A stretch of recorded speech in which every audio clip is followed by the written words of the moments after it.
नमस्कार, मी शैला तुमचं सर्वांचं खूप खूप स्वागत करते। आज आपण आळूची पातळ भाजी करणार आहोत। आळूची पातळ भाजी याला आपण आळूचं फतफत असंही म्हणतो किंवा आळूची घोटीव भाजी असंही म्हणतो। ही भाजी तुम्ही भात, भाकरी, चपाती कशाबरोबरही खाऊ शकता। रेसिपीला सुरुवात करण्याआधी तुम्ही जर अजून चॅनल लाईक, शेअर आणि सबस्क्राइब केला नसेल तर सर्वप्रथम चॅनल लाईक, शेअर आणि सबस्क्राइब करा। चला तर आपण सुरुवात करूया।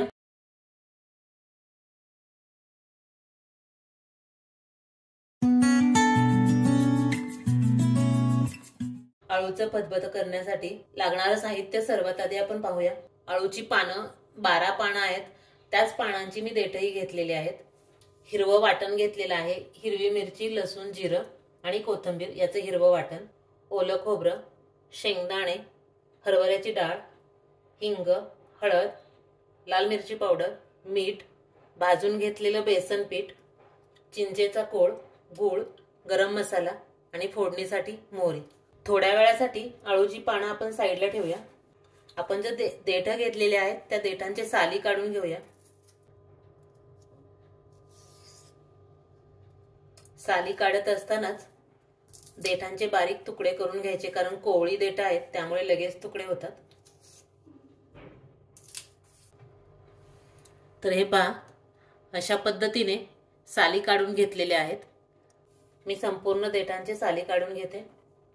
पहा, अशा पद्धतीने आपण संपूर्ण देठांचे साली काढून घेतलेले आहेत। तुम्ही पाहू शकता, साली मी साईडला काढून घेते।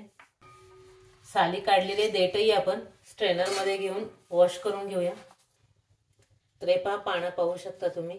मी आधीच पानं स्वच्छ पाण्याने धुवून स्वच्छ कपड्याने पुसून घेतलेली आहेत। आपण कट करून घेऊया।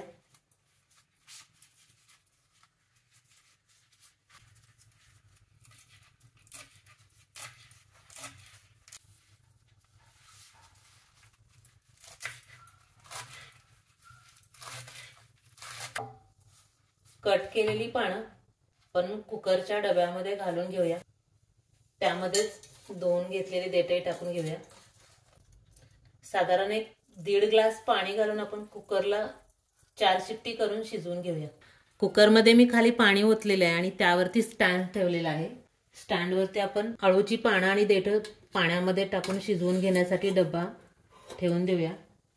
त्यावरती एक प्लेट ठेवूया आणि आपण घेतलेले पाव वाटी शेंगदाणे आणि 2 चमचे हरभरा डाळ, त्यामध्ये साधारण 1 कप पाणी घालून तेही मी शिजवून घेणार आहे। त्यामुळे आळूची पानं आणि देठ कुकरलाच शिजवून घेणार, त्याचबरोबर शेंगदाणे आणि हरभरा डाळही शिजवून घेते।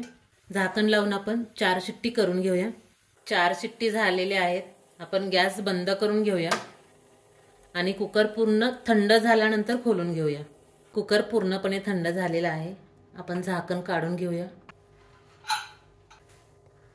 तर हे पहा, आळूची पानं आणि आपण देठ शिजवून घेतलेले आहेत। रवीने किंवा हँड ब्लेंडरने आपण थोडंसं मिक्स करून घेऊया।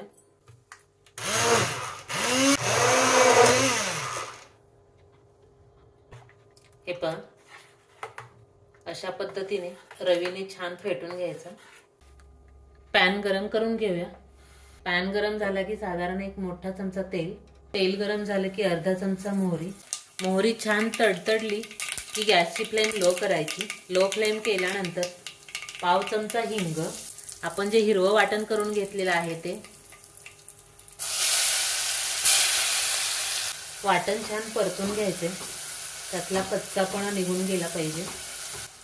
वाटण छान परतलं गेले, आपण घोटून घेतलेली आळूची पानं आणि देठ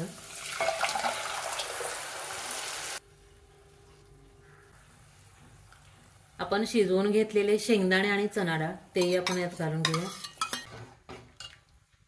भाजून घेतलेलं बेसन पीठ साधारण 2 चमचे,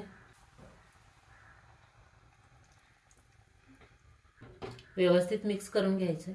चवीनुसार मीठ 1 ते 1.25 चमचा, हळद अर्धा चमचा, 1.5 चमचा लाल मिरची पावडर। गॅसची फ्लेम लोच ठेवायची। लो फ्लेम वरतीच आपण भाजी शिजवून घेणार आहोत छान। 2 ते 3 चमचे चिंचेचा कोळ, गूळ तुमच्या आवडीप्रमाणे, आंबट गोड तिखट तुम्हाला जसं हवं त्या पद्धतीने। साधारण 1-2 चमचे मी बारीक चिरलेला गूळ घातलेला आहे। अर्धी वाटी ओलं खोबरं बारीक करून घेतलेलं आहे. कमी जास्त तुम्ही आवडीप्रमाणे करू शकता. मी आधी थोडं घालून घेतलेलं आहे, गरज पडेल तर पुन्हा घालेल. या स्टेजला तुम्ही भाजी टेस्ट करू शकता. जर मीठ वगैरे लागत असेल तर घालू शकता.